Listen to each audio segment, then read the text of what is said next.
Capítulo 6. Misterios en el Medio Oriente. Es preciso que ahora toquemos el tema de dos pueblos hermanos que actualmente viven en conflicto, pero que en su similitud de origen comparten mucho de su religión, cultura y creencias. También el hecho de que vivieron sucesos extraordinarios muy importantes en la historia, tanto así que fundaron tres de las religiones más trascendentales en la tierra: el judaísmo, el cristianismo y el islam. Estas son consideradas las religiones abrámicas y suponen un poco más de la mitad de la población de creyentes del mundo. Los hebreos. Los hebreos fueron una tribu nómada de pastores de cabras y ovejas, quienes, siguiendo a su profeta Abraham, emigraron hacia Canaán, la tierra prometida por su Dios Yahvé. El Dios Yahvé estableció el monoteísmo en los hebreos, ya que por esa época todos adoraban a diversos dioses, al igual que los egipcios. Para sellar el pacto monoteísta con Abraham, Yahvé le pidió que todos los hebreos sean circuncidados desde sus 8 días de nacidos, con el extraño fin de ser reconocidos. Cuando una sequía dejó la tierra de Canaán infértil, los hebreos, siguiendo su tradición nómada, partieron a Egipto, donde finalmente fueron esclavizados por el faraón egipcio de la época. Se dice que el pueblo hebreo estuvo en esclavitud por 400 años, hasta que la hija del faraón egipcio encuentra un niño esclavo hebreo, a quien llama Moisés, y este niño es criado como hermano menor del faraón. Desde adulto Moisés tenía problemas para hablar. Un día vio que un egipcio maltrataba a un esclavo hebreo y al intentar defender al hebreo asesinó accidentalmente al egipcio. Después de este incidente, Moisés huyó de Egipto. Con el tiempo Moisés se hizo pastor de ovejas y un día llevó a su rebaño al monte Horeb, en la península del Sinaí, y allí vio una zarza que ardía sin consumirse, lo cual es curioso, ya que en los otros relatos de apariciones místicas, los seres divinos o ángeles suelen aparecer posados sobre árboles. Entonces cabe la posibilidad de que esta aparición haya sido la de un ser lumínico sobre una zarza y haber sido descrito rudimentariamente como una zarza ardiente. Este ser se identificó como Dios y le dijo lo siguiente: no te acerques, quita el calzado de tus pies, porque el lugar en el que tú estás, tierra santa es. Yo soy el Dios de tu padre, el Dios de Abraham, el Dios de Isaac y el Dios de Jacob. Bien he visto la aflicción de mi pueblo que está en Egipto, por eso he descendido, para librarlos de las manos de los egipcios. Ven por tanto ahora, y te enviaré al faraón, para que saques de Egipto a mi pueblo, a los hijos de Israel. Yo soy el que soy. Además, este Dios, que identifican como Yahvé, le da a Moisés una vara que cuando se arrojaba al suelo se convertía en serpiente. Esto en forma de pruebas para que los hebreos le creyesen, y 2 proezas más para convencerlos definitivamente, pues cuando Moisés se llevara la mano al pecho, su mano aparecería cubierta de lepra, y cuando su mano retornara de vuelta al pecho, su mano se sanaría totalmente. La tercera señal que le dio fue que tomase agua del Nilo y la arrojase al suelo. Cuando esto ocurriera, el agua se convertiría en sangre. Después de todas estas revelaciones y proezas llevadas a cabo por Moisés ante los hebreos, estos le creyeron y decidieron seguirle. Las 10 plagas de Egipto. Yahvé le pidió a Moisés persuadir al faraón para que dejase marchar a los hebreos, quienes no obtuvieron su permiso hasta que Yahvé envió 10 plagas sobre los egipcios. Lo extraordinario de estas plagas es que fueron causadas con la vara que se convertía en serpiente, como si de una varita mágica o un báculo mágico se tratara. Cuando Moisés y Aarón se presentaron ante el faraón, quien estaba saliendo del río, siguieron las instrucciones de la deidad hebrea. Aarón extendió la vara y al tocar el agua, ésta se tornó roja y comenzó a expeler hedor, ya que se había convertido al parecer en sangre, por lo que no fue posible beber de su cauce, y no menos grave, causó la muerte de las especies animales que vivían allí. La plaga afectó a todas las fuentes hídricas del país, incluyendo los depósitos donde los egipcios almacenaban agua. Sin embargo, los hechiceros del faraón replicaron el hecho. El faraón se negó a acceder a las demandas de los hebreos, aunque estuvieron con este desastre una semana y tuvieron que cavar pozos para extraer agua subterránea. Al no conseguir la aprobación del faraón, Moisés y Aarón volvieron a realizar prodigios. Aarón golpeó el polvo del suelo y de él emergieron piojos. Según la tradición, todo el polvo de la región se convirtió en piojos y estos insectos atacaron a todo el país, a animales y a personas por igual. Los hechiceros reales no pudieron replicar este tipo de magia y afirmaron que era obra de un verdadero dios. Después de esta plaga, de acuerdo al relato, Moisés fue avistado por el dios hebreo para que en la mañana visitara la corte egipcia cuando se acercaba al Nilo. Una vez allí, Moisés le exigió al faraón poder hacer sacrificios a su dios Yahvé, a lo cual el regente se negó.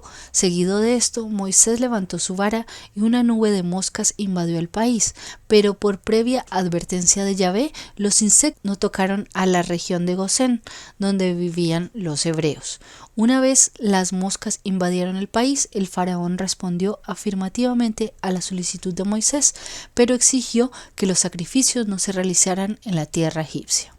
El faraón le pidió a Moisés eliminar esta plaga y prometió permitir la libertad de los hebreos. Sin embargo, después de que la plaga se fue, el faraón se rehusó a mantener su promesa.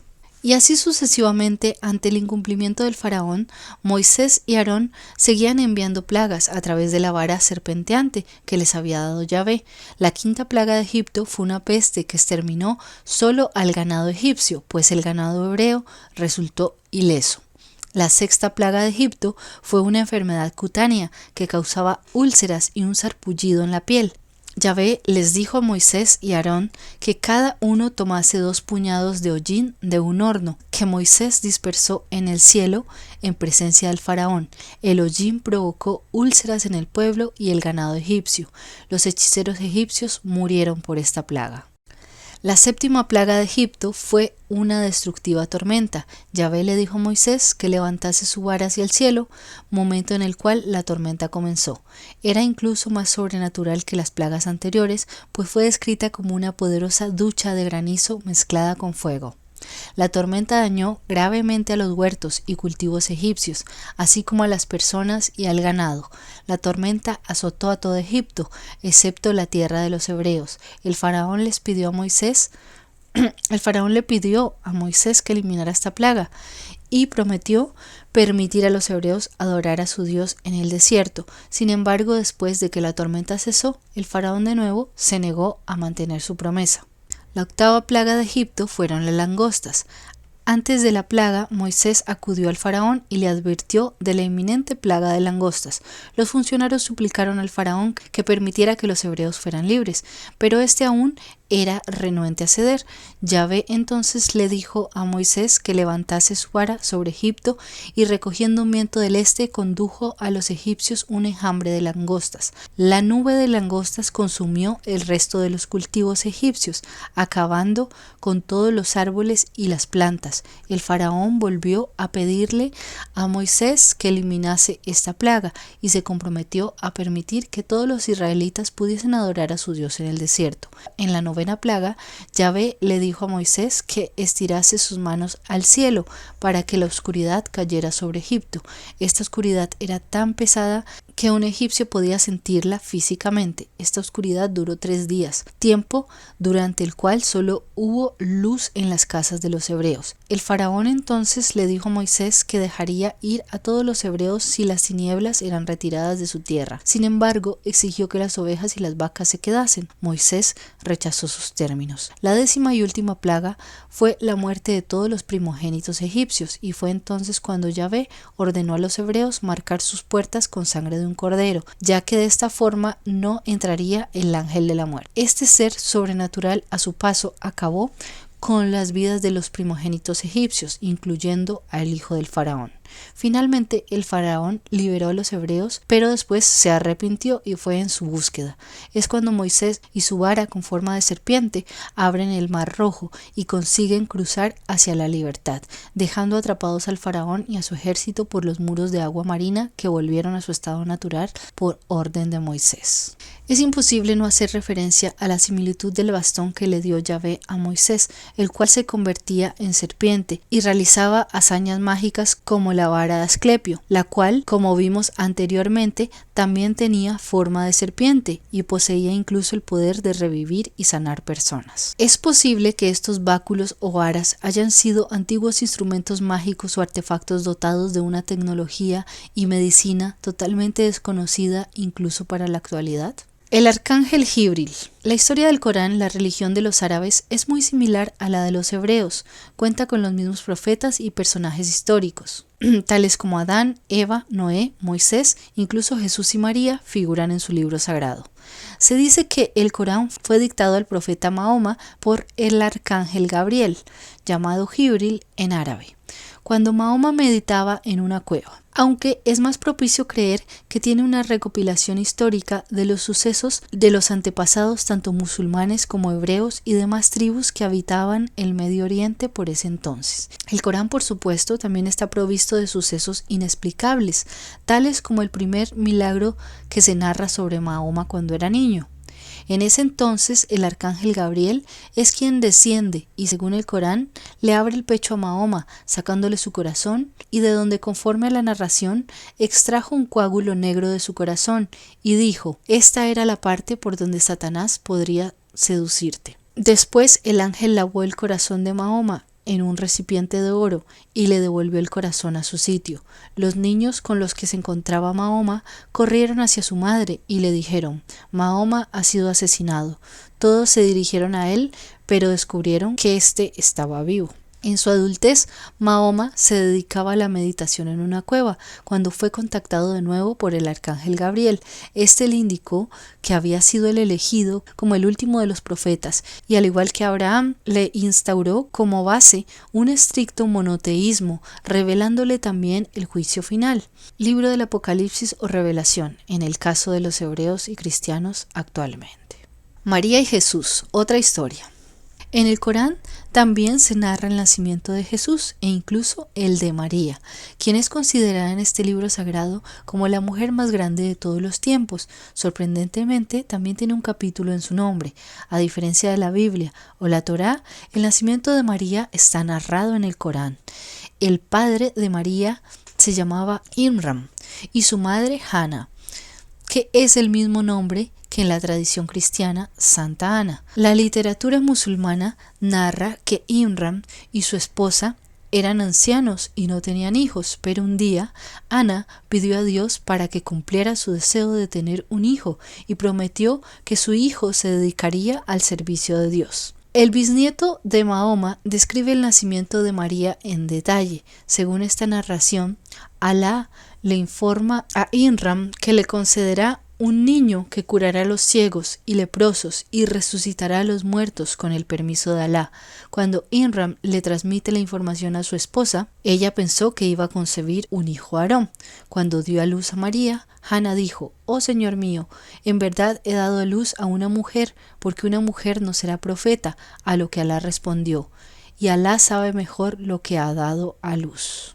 María fue puesta bajo el cuidado del profeta Zacarías, quien es el padre de Juan el Bautista, esposo de la hermana de Ana y tío materno y cuidador de María. Todas las veces que Zacarías entraba en la cámara de oración de María, la encontraba provista de comida y le preguntaba de dónde la recibía, a lo cual le respondía ella que Dios se la proporcionaba. Según la literatura, el arcángel Gabriel se le apareció a María con un rostro resplandeciente y le anunció el nacimiento de Jesús. «Oh María, Alá te ha elegido a ti y purificando te ha elegido a ti por encima de las mujeres de los mundos». Es significativo cuando le dice que ha sido elegida entre las mujeres de los mundos, pues claramente es una afirmación de que existen otros mundos habitados y era de conocimiento incluso en esa época.